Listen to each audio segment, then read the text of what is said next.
Hello everyone, welcome to my channel. I'm Leah, 28, and until 3 days ago, I thought I had my life figured out. Then my boss walked into my cubicle with that look, you know the one, and said the words that turned my world upside down. Budget cuts, Leah. I'm sorry. Just like that.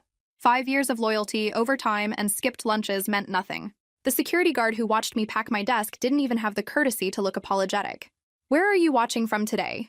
Drop your location in the comments below and hit that like and subscribe button if you've ever felt completely blindsided by life. You'll definitely want to stick around for what happened next.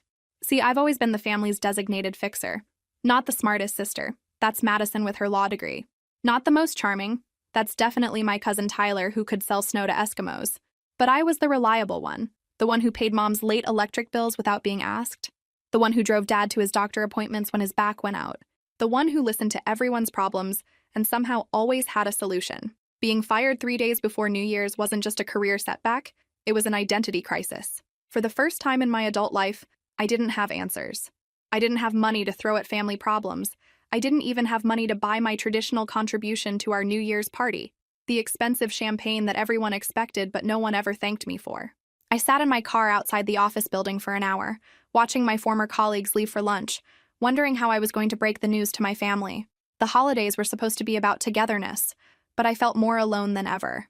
My savings account had exactly $847 left after rent and groceries. My severance package was generous enough to cover next month's bills, maybe two if I lived on ramen noodles. The worst part? I'd been so focused on taking care of everyone else that I'd never built a safety net for myself. While I was paying for Madison's bar exam prep course and Tyler's rent when his startup failed, I should have been planning my own future. But that's what good daughters do, right? Put family first, even when family doesn't appreciate it. I drove home to my modest one-bedroom apartment, the same place I'd lived for 4 years, because I couldn't afford anything better after helping everyone else achieve their dreams. The silence felt deafening. No congratulatory calls for landing a promotion, no family check-ins asking how I was handling the stress. Just me, my unemployment letter, and the crushing realization that maybe I'd been giving more than I was receiving all along. That night, I did something I rarely did. I reached for the lottery ticket I'd bought from the corner store.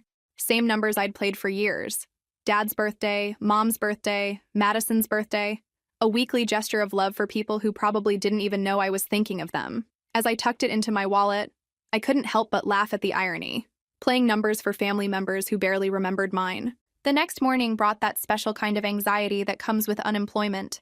The kind that makes your coffee taste like regret, and your shower feel like borrowed time. I'd already checked my bank account twice before breakfast, as if the numbers might magically improve through sheer wishful thinking. My phone buzzed with a text from the family group chat. New Year's planning meeting tonight at Mom's. Bring your contribution list. Mom. Right. Because nothing says happy holidays like discussing who's bringing what to a party I couldn't afford to participate in properly. I stared at that text for 5 full minutes, watching those 3 dots appear and disappear as other family members typed their enthusiastic responses. Madison. Can't wait. I'll bring my famous spinach dip and whatever else you need. Tyler. My girlfriend makes killer deviled eggs. We're covered. Uncle Jim. Helen and I will handle decorations as usual. Even my teenage nephew Mason chimed in. I'll DJ again this year. Got some great new playlists. Everyone had their role, their contribution, their place in the family ecosystem. And then there was me. Suddenly unemployed, suddenly broke, suddenly without anything meaningful to offer except my presence, which apparently wasn't enough. I spent the day updating my resume and scrolling through job listings that either required experience I didn't have or paid less than my rent. By evening, I'd submitted 12 applications and received 3 automated rejections. The meeting at Mom's house loomed ahead like a tribunal.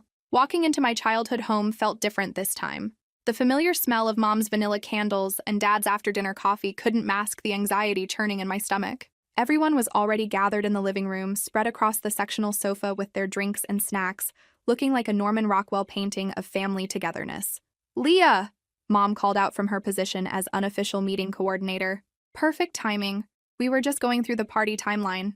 I settled into the remaining spot, the uncomfortable wooden chair from the dining room that someone had dragged over. Even the furniture arrangement seemed to highlight my outsider status. Madison looked effortlessly put together in her designer sweater, probably paid for by her law firm bonus. Tyler wore that confident smile of someone whose problems always got solved by other people.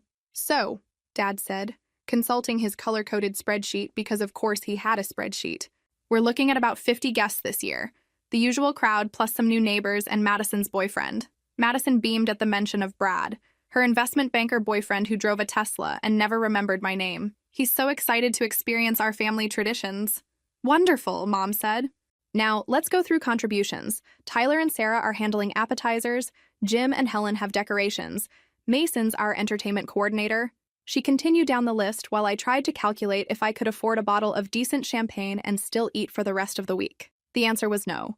When Mom got to my name, the room fell slightly quiet. All eyes turned to me with that expectant look I'd grown to dread. This was usually the moment where I'd announce my grand contribution, the expensive champagne, the custom cocktail ingredients, or the professional-grade sound system rental. Instead, I cleared my throat and said the words that changed everything. Actually, I need to tell you all something. The silence that followed my announcement stretched longer than a bad first date. 6 pairs of eyes stared at me with expressions ranging from confusion to mild concern, like I'd just announced I was joining a circus instead of sharing that I'd lost my job. Lost your job? Dad repeated, as if the concept was too foreign to process. But you just got promoted last year. Promotions don't make you immune to budget cuts, I said, trying to keep my voice steady. The whole marketing department got restructured. Last hired, first fired. Madison set down her wine glass, the good wine that Mom only brought out for special occasions or when Madison visited. That's terrible, Leah. But surely you saw it coming. Usually there are signs. Because clearly, if I'd been paying attention instead of being blindsided while working late on a campaign that would never launch, I could have prevented corporate downsizing through sheer willpower and positive thinking. It happened fast, I said. Budget meeting Monday, pink slips Tuesday. Well, that explains the energy tonight, Tyler chimed in with his trademark grin. You've been giving off some serious doom and gloom vibes since you walked in. Doom and gloom vibes, right? Because losing my primary source of income 3 days before Christmas was really just a minor attitude adjustment away from being resolved. Mom leaned forward with that concerned expression she usually reserved for stray cats and neighborhood gossip. How long will you be out of work? Surely someone with your experience won't have trouble finding something new. I hope not. But the reality is that I might not find something immediately. And even when I do, it probably won't start until after the holidays. I took a deep breath, preparing to say the words that felt like admitting defeat, which means I might not be able to contribute to the party the way I usually do. The room's energy shifted like someone had changed the channel from a feel-good movie to a documentary about economic hardship. Suddenly, everyone was very interested in their drinks, their phones, the pattern on Mom's throw pillows. Anywhere but looking directly at me. What exactly are you saying? Uncle Jim asked, his voice carrying that edge of irritation he usually reserved for traffic jams and restaurant wait times. I'm saying I'm scared, I said quietly.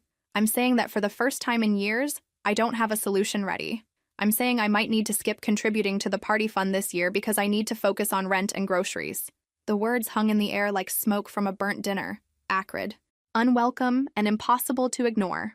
I watched my family process this information, and something cold settled in my stomach as I realized I might have just made a terrible mistake. This is supposed to be a planning meeting, Madison said after a long pause. Not a therapy session. Tyler nodded in agreement. Maybe you should focus on being more positive. New year, new opportunities, right? More positive. New opportunities. Their responses felt like band-aids on a broken bone, small, inadequate gestures that missed the point entirely. I wasn't asking for career advice or motivational quotes. I was asking for understanding from the people who were supposed to care about me most. But as I looked around the room, I realized something that should have been obvious years ago. My family was comfortable with me as the giver, not the receiver. They'd grown accustomed to my stability, my reliability, my endless capacity to solve problems without creating any of my own. The meeting continued around me, with conversations about menu planning and decoration themes, but I felt increasingly disconnected from it all, like I was watching my family through a window instead of sitting in the same room. The next few days passed in a blur of job applications and awkward family interactions. Nobody called to check how I was handling the unemployment situation. Nobody offered words of encouragement or asked if I needed anything. It was as if my admission of vulnerability had made me temporarily invisible. Then came the family group text that changed everything. It started innocently enough on December 30th. Mom posted a cheerful message. Final reminder about tomorrow night. Party starts at 8 p.m. Can't wait to see everyone. The responses flooded in with typical family enthusiasm. Madison: so excited! Brad can't wait to meet everyone properly. Tyler: Sarah and I will be there with bells on. Literally, she bought jingle bell earrings. Uncle Jim: Helen's making her famous cheese ball. Then Madison added: will this be more of an upbeat celebration this year? Some of us have had enough negativity lately. My stomach dropped. She was talking about me, about my doom and gloom vibes, and my inconvenient unemployment situation. Before I could respond, Tyler jumped in. Totally agree.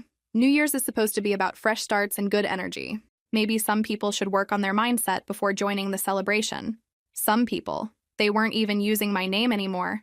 I stared at my phone screen, reading and rereading their messages. My family was discussing my emotional state like I wasn't in the group chat, like I was a problem to be managed rather than a person going through a difficult time. Finally, I typed, I understand I've been stressed about losing my job. I didn't realize that made me unwelcome at family gatherings. The 3 dots appeared immediately. Madison was typing. Nobody said unwelcome, Leah. We just think maybe you should focus on getting back to your normal self before big social events. You wouldn't want to bring down the mood for everyone else. Focus on getting back to my normal self. As if unemployment was a choice I'd made out of spite rather than a circumstance beyond my control. Tyler added, plus, let's be honest, you probably can't afford the champagne this year anyway. Maybe it's better if you skip until you're back on your feet financially. The cruelty of that comment took my breath away. Tyler, whose rent I'd helped pay more times than I could count. Tyler, who'd never once thanked me for covering his car payment when his startup failed. Tyler was now using my financial struggles as a weapon against me. But it was Mom's response that delivered the final blow. Leah, sweetheart, maybe it would be best if you took this year to focus on your career situation. We all understand. Family gatherings should be joyful occasions, and we don't want you to feel pressure to pretend everything's fine when it's not. We don't want you to feel pressure. Translation: we don't want to feel uncomfortable about your problems. I sat in my apartment, staring at my phone screen, waiting for someone, anyone, to defend me. Waiting for Dad to say something supportive. Waiting for Uncle Jim to point out how many times I'd helped family members through tough situations. Waiting for someone to remember that I was the one who'd driven Madison to court appearances when she was too nervous to drive herself, or that I was the one who'd helped Tyler move apartments 4 different times. But the group chat fell silent. No one defended me. No one questioned whether they were being fair. No one suggested that maybe, just maybe, this was exactly when family should rally around each other instead of circling the wagons to protect their comfort. After an hour of silence, I typed my final message. I understand. Have a wonderful celebration. Then I left the group chat. New Year's Eve arrived with the kind of crisp winter morning that usually filled me with optimism. Instead, I woke up feeling hollow, like someone had scooped out my insides and left only the shell behind. My family was probably already preparing for their celebration, the celebration I'd been uninvited from for the crime of being honest about my struggles. I spent the day doing mundane tasks that felt enormous in my current state. Grocery shopping with a carefully calculated list, doing laundry in the building's basement, organizing my already organized apartment, anything to avoid thinking about the evening ahead. Around 7 p.m., as the sun set and my family was likely sharing pre-party drinks, I found myself holding that lottery ticket again. The same numbers I'd played religiously for 3 years. October 15th, June 3rd, August 22nd, Dad's birthday, Mom's birthday, Madison's birthday. Even in my current state of rejection, I'd unconsciously chosen to honor them. The irony wasn't lost on me. Here I was, playing their birthdays on the night they'd made it clear I wasn't welcome in their lives. I turned on the television and ordered Chinese takeout, sesame chicken and fried rice, my go-to comfort food. As midnight approached, I found myself watching the ball drop in Times Square surrounded by thousands of strangers celebrating together, while I sat alone in my living room with cold takeout and a broken heart. When the countdown began, I closed my eyes and made the same wish I'd made every New Year for the past decade. That things would get better for my family, that everyone would be healthy and happy, that I'd be able to continue helping the people I loved. This year, for the first time, I added something new, that I'd learned to value myself the way I valued everyone else. At 12:01 a.m., my phone buzzed with New Year's texts from friends and a few distant relatives. Nothing from my immediate family. Not even a generic Happy New Year message. They were probably still celebrating. Probably hadn't even noticed my absence beyond the relief of not having to deal with my negative energy. I fell asleep on the couch around 2 a.m., still wearing the dress I'd originally bought for their party. The next morning, January 1st, started like any other hangover-free New Year's Day. Quiet, reflective, full of possibility and regret in equal measure. I made coffee and checked my phone for the lottery results, a ritual I'd maintained for years despite never expecting anything more than the occasional free ticket. That's when I saw the numbers. October 15th, June 3rd, August 22nd, plus the Powerball number that matched my lucky number 7. I stared at the screen, convinced I was misreading something. I checked again, and again. I pulled out my ticket and compared the numbers line by line, my hands shaking so badly I could barely hold the paper steady. $340 million. $340 million.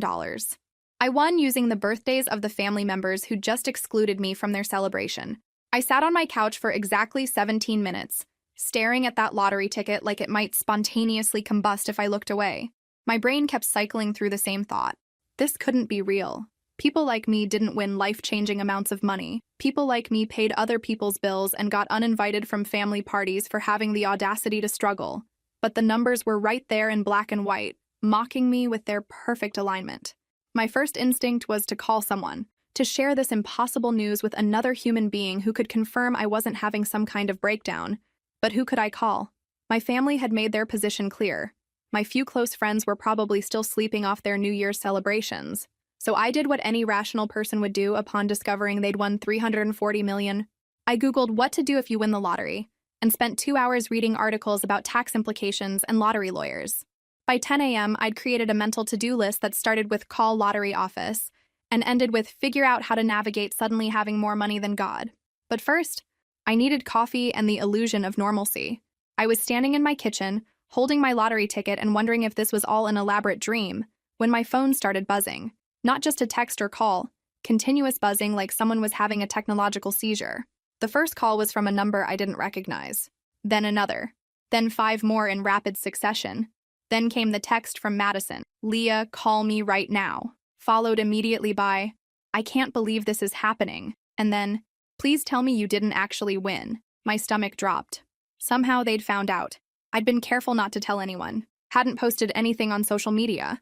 Hadn't even fully processed it myself. How could they possibly know? Then Tyler's name appeared on my screen, and I answered without thinking. Leah? His voice was different. Strained. Almost panicked. Please tell me you didn't play the family birthdays.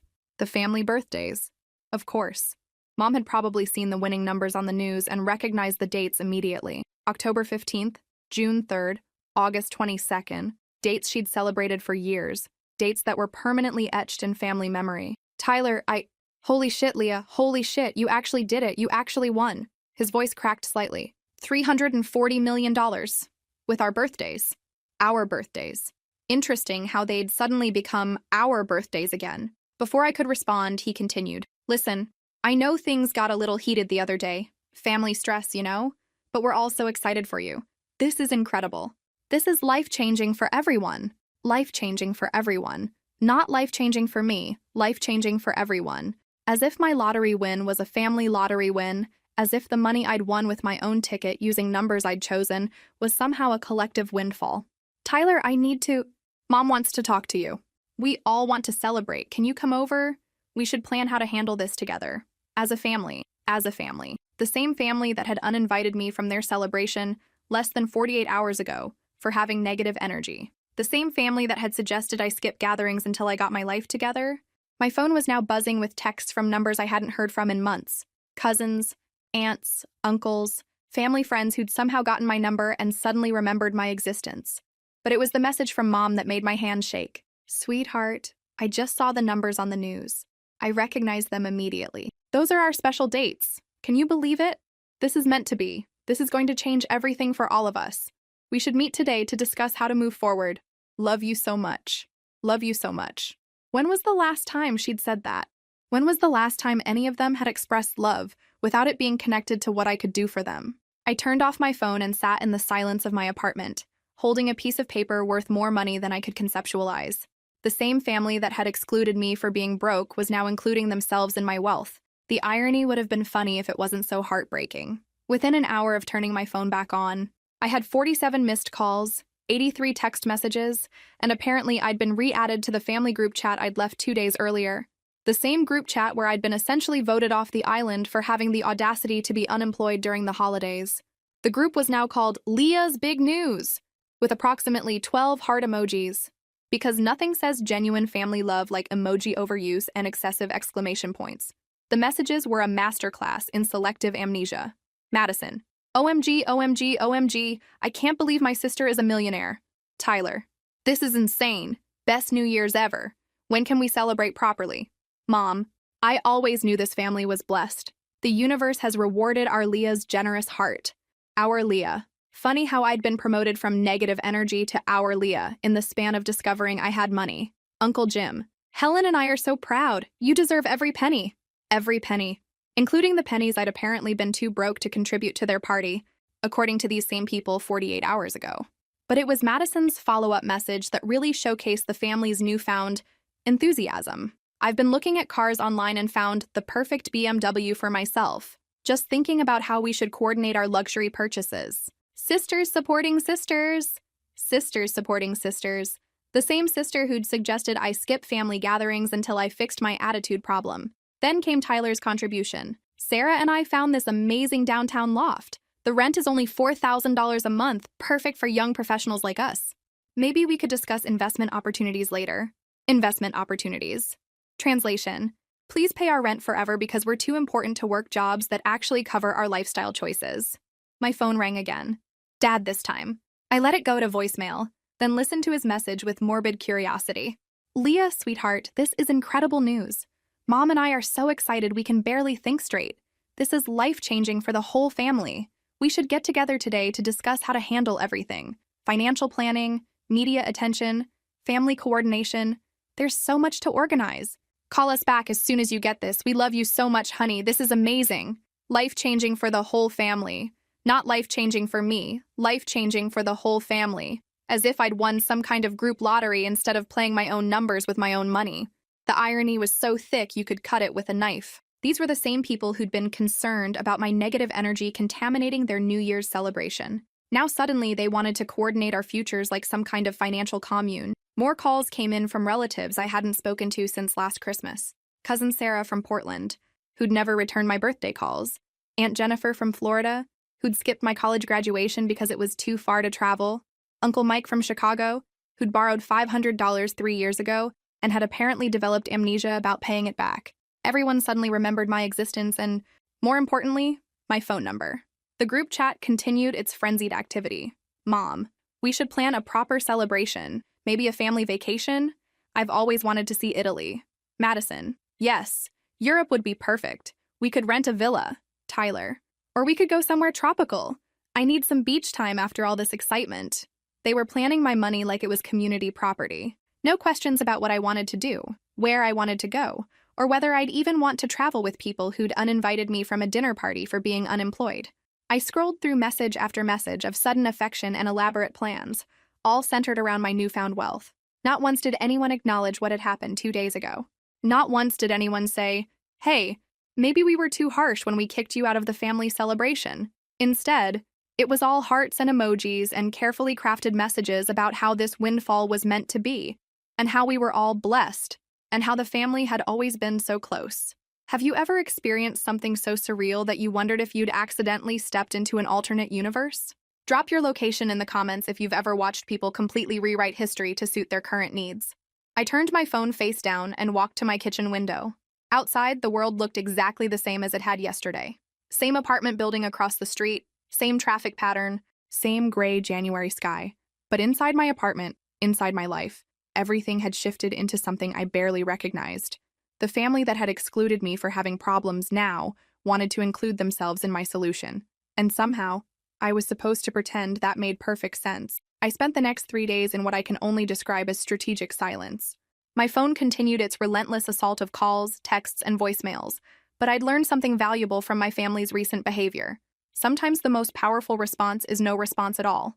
Instead of rushing to answer their suddenly urgent need for communication, I did something they'd never taught me to do. I prioritized my own needs first. My first stop was a law office downtown, where I met with Patricia Morrison, a lawyer who specialized in lottery winners. Yes, that's apparently a real specialty. Who knew there were enough lottery winners to keep attorneys busy? Patricia was a no-nonsense woman in her 50s who looked at my ticket like it was just another Tuesday morning. First things first, she said, examining my documentation. We need to establish a trust, set up tax planning, and create boundaries around disclosure and access to funds. How much have you told your family? They figured it out on their own. Recognize the numbers. Patricia raised an eyebrow. And I'm guessing they have opinions about how you should spend your winnings? I showed her my phone, still buzzing with notifications. She glanced at the screen and actually laughed. Standard family lottery syndrome. Everyone suddenly becomes a financial advisor and a loving relative simultaneously. How close were you to these people before you won? Close enough that they uninvited me from New Year's Eve for being unemployed. Ah, Patricia leaned back in her chair. Then we definitely need to discuss setting clear boundaries. Legal ones. My next stop was a financial advisor's office, where David Chen walked me through the reality of having more money than I could spend in 3 lifetimes. After taxes, I'd still have enough money to buy a small country, or at least a really nice house in every state. The key, David explained, is to think of this as generational wealth, not just personal wealth. What legacy do you want to create? What causes matter to you? And yes, you can help family members, but it should be strategic, not emotional. Strategic, not emotional. If only I'd learned that lesson before spending years bankrolling everyone else's dreams while neglecting my own. That evening, I finally looked at my phone properly. The family group chat had evolved into something resembling a shopping channel crossed with a therapy session. Madison, I've been thinking about law school debt forgiveness.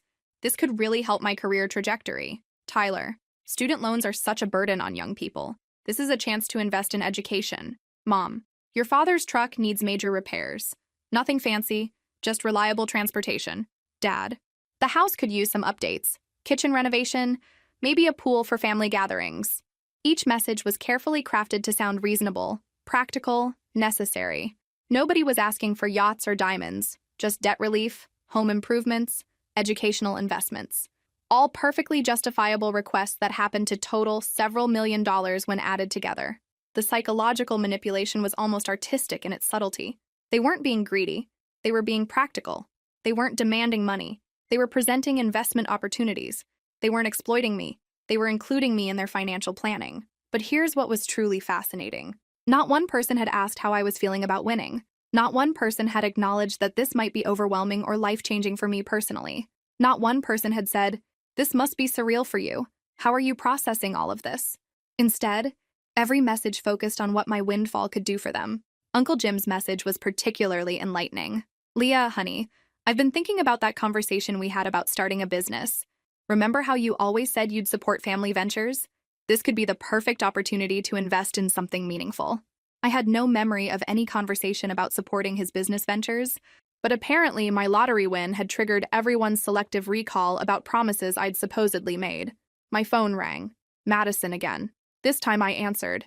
"Leah, finally! I've been worried sick about you." Worried sick about me, the person who'd been strong enough to handle unemployment alone, but apparently couldn't handle sudden wealth without immediate family intervention. "I'm fine, Madison, just processing everything." "Of course you are, this is huge. But that's why you need family support right now. We should all get together and make some plans. You know, figure out the smartest way to handle everything." The smartest way.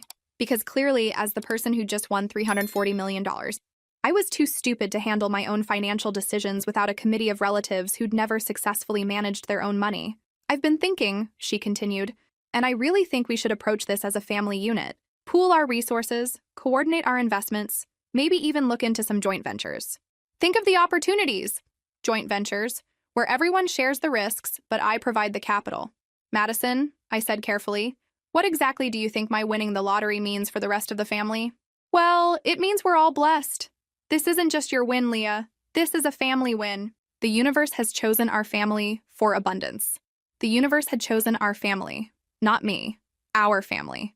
Because apparently when I bought a lottery ticket with my own money and played numbers I'd chosen, the universe was actually making a family-wide investment decision. "I need to go," I said. "I'll call you later." "When?" "We really need to talk soon. There's so much to figure out." "Soon," I said, and hung up. I sat in my apartment, looking out at the city lights, and realized something profound. My family's reaction to my lottery win was teaching me more about their true feelings than years of previous interactions ever had. After a week of silence, I finally decided it was time to respond, but not in the way my family expected. I spent 2 days crafting a single message, not because it was complicated, but because I wanted every word to be intentional. Patricia had reviewed it for legal clarity, David had checked the financial implications, and I'd read it out loud approximately 50 times to make sure it said exactly what I meant. On January 8th, I rejoined the family group chat and sent one message. I understand everyone is excited about the lottery win. I've spent the past week working with financial advisors and lawyers to handle this responsibly. I've decided to help each family member with a one-time gift to address immediate financial needs. Mom and Dad, $50,000. Madison, $25,000 towards student loans. Tyler, $15,000. Uncle Jim and Aunt Helen, $20,000. These amounts are sufficient to address debt relief and provide a fresh start. Transfers will be completed by Friday. Please understand that this is my final financial assistance to family members. Future requests will be declined. I hope you understand that I need to manage this windfall responsibly for my own future. Love, Leah. The silence that followed was deafening. For exactly 47 minutes, nobody responded. I could practically hear the frantic phone calls happening behind the scenes, the confused discussions about whether I was serious, the calculations about whether their individual amounts were fair compared to everyone else's. Then the responses started. Tyler. Wait, $15,000? I thought we were talking about life-changing amounts here. My student loan balance alone is $85,000. Madison. $25,000 doesn't even cover half my law school debt. I thought we were going to approach this as a family investment strategy. Mom. Sweetheart, I think there might be some confusion about how we should handle this blessing. Your father and I think it would be better to discuss amounts in person. Translation. Your financial advisors have given you bad advice, and we know better because we're your family. Uncle Jim. Leah, honey, I'm grateful for any help, but I was hoping we could discuss that business venture I mentioned. $20,000 wouldn't be enough to get started. Each response was a masterclass in moving goalposts. Nobody thanked me for the substantial amounts I'd offered. Nobody acknowledged that I'd just solved their immediate financial problems. Instead, everyone focused on how my generosity was insufficient to meet their expanded expectations. The group chat exploded into what I can only describe as a digital intervention. Madison. Maybe we should all sit down together and create a proper financial plan. Leah might not understand the full scope of opportunities here. Tyler. Yeah, this seems really limited thinking. We're talking about generational wealth, not just a few $1,000s. Mom. I think Leah is getting bad advice from those lawyers and financial people. They don't understand family dynamics. Dad. We should handle this internally. Family money should be managed by family. Family money. There it was. My lottery winnings had somehow transformed into family money that required group management. My phone started ringing immediately. Madison first, then Mom, then Tyler. I let them all go to voicemail and listened to each message with growing amazement at their audacity. Madison's voicemail. Leah, I'm really concerned that you're not thinking this through properly. $25,000 is nice, but it's not strategic. We need to think bigger picture here. Call me back so we can discuss this rationally. Mom's voicemail. Sweetheart, I'm worried that these professionals you're working with don't understand our family's needs. This should be a family decision, not something you handle alone. We love you and want to help you make smart choices. Tyler's voicemail. Dude, I don't think you realize how much money $340 million actually is. You're thinking small. We could all benefit so much more if we approach this strategically. Let's talk soon, okay? Each message carried the same underlying assumption. I was too naive, too overwhelmed, or too inexperienced to handle my own financial decisions without their guidance. But here's what was truly remarkable about their responses. Not one person said thank you. Not one person acknowledged that $50,000 would pay off their credit cards, or that $25,000 would eliminate years of loan payments, or that $15,000 could change someone's immediate financial situation dramatically. Instead, every response focused on how my generosity was actually inadequate, how I was thinking too small, how I needed their help to properly manage wealth that I'd won, and they'd contributed nothing toward except their birthdays, which, let's be honest, they'd have had anyway, whether I played the lottery or not. That evening, I made the transfers exactly as I'd promised. $140,000 total, distributed according to my original plan. Each family member received an email notification with the transfer details, and a simple note, as promised. Hope this helps with your fresh start. What do you think will happen next? Drop a prediction in the comments below, because their reaction to receiving free money was somehow even more telling than their reaction to me winning it. The responses to actually receiving the money were enlightening. You'd think that receiving tens of thousands of dollars in free money would generate some gratitude. You'd be wrong. The complaint started within hours of the transfers clearing. Tyler called first. Leah, there's been some kind of mistake with the transfer. I only received $15,000, but my student loans are $85,000. I think you might have typed the wrong amount. I typed the exact amount I intended to send. But that doesn't make sense. $15,000 won't even make a dent in my debt. I thought we agreed this was supposed to be life-changing money. We agreed. Interesting how Tyler had appointed himself as a participant in decisions that were entirely mine to make.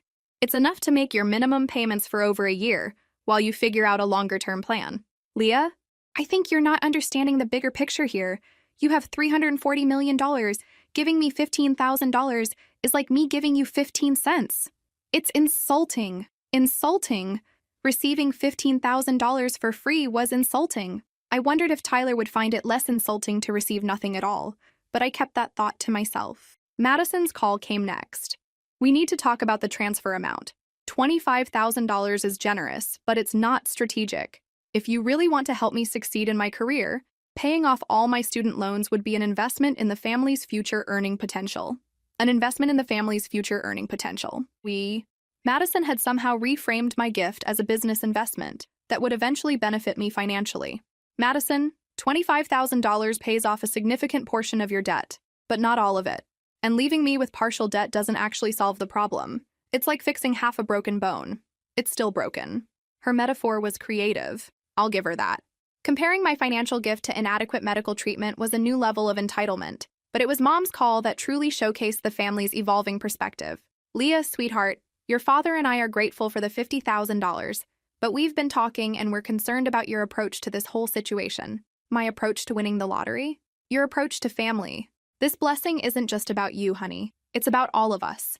God has chosen our family for abundance, and we have a responsibility to handle it wisely. God had chosen our family for abundance, not me, our family. Because apparently when I bought a lottery ticket and won, it was actually a divine family intervention. We think you should consider a more collaborative approach, Mom continued. Maybe set up a family trust or foundation where we all have input into financial decisions. That way everyone benefits properly, and you don't have to carry the burden alone. A family trust where everyone had input into my money.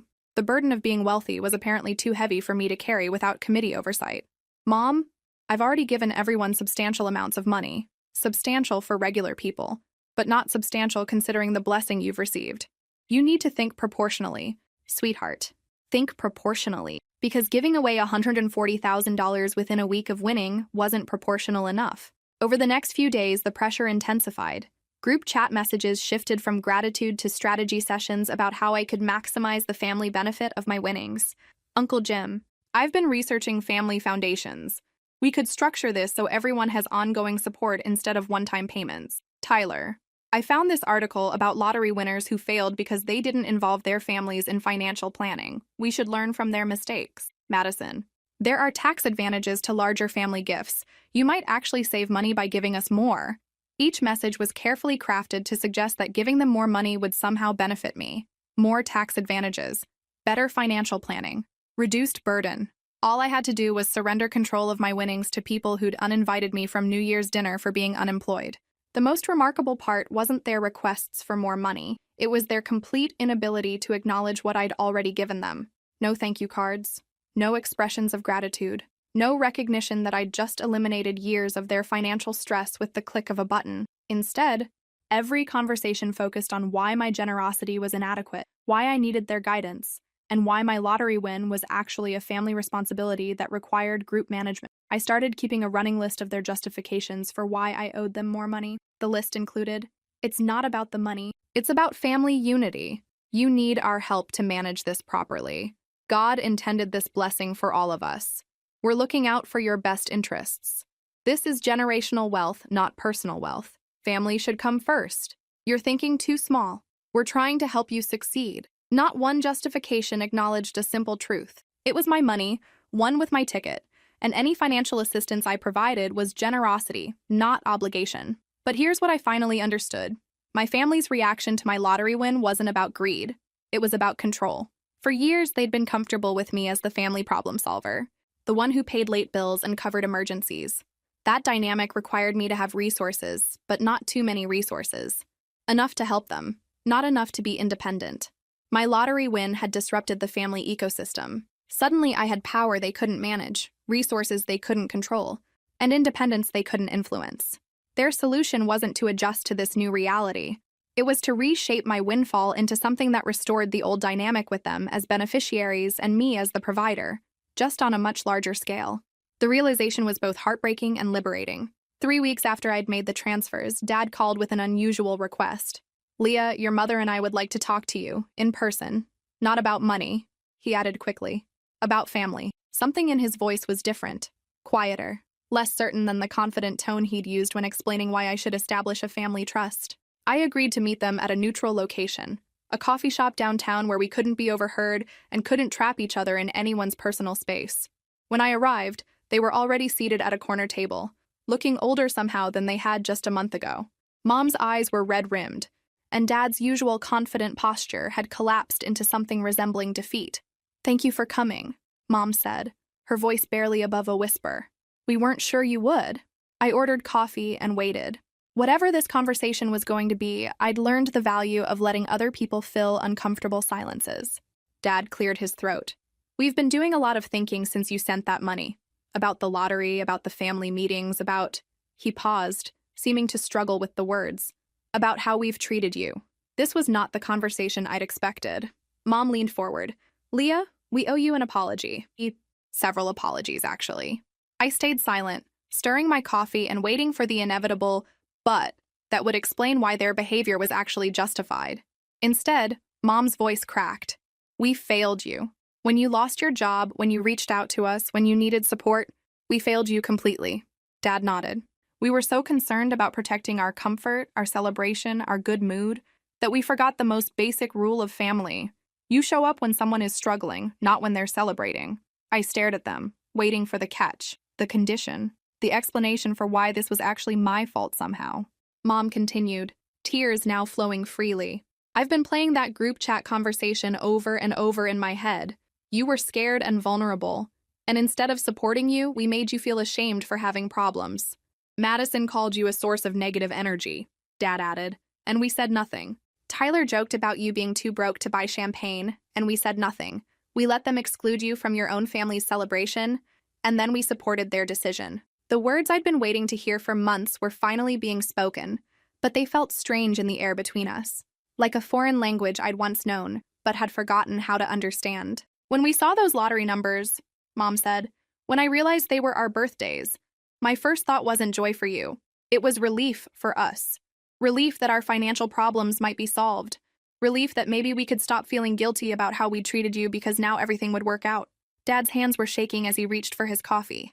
"We turned your generosity into an expectation, your kindness into an obligation. We spent years taking advantage of your willingness to help, and when you won the lottery, we saw it as vindication that we'd been right to depend on you.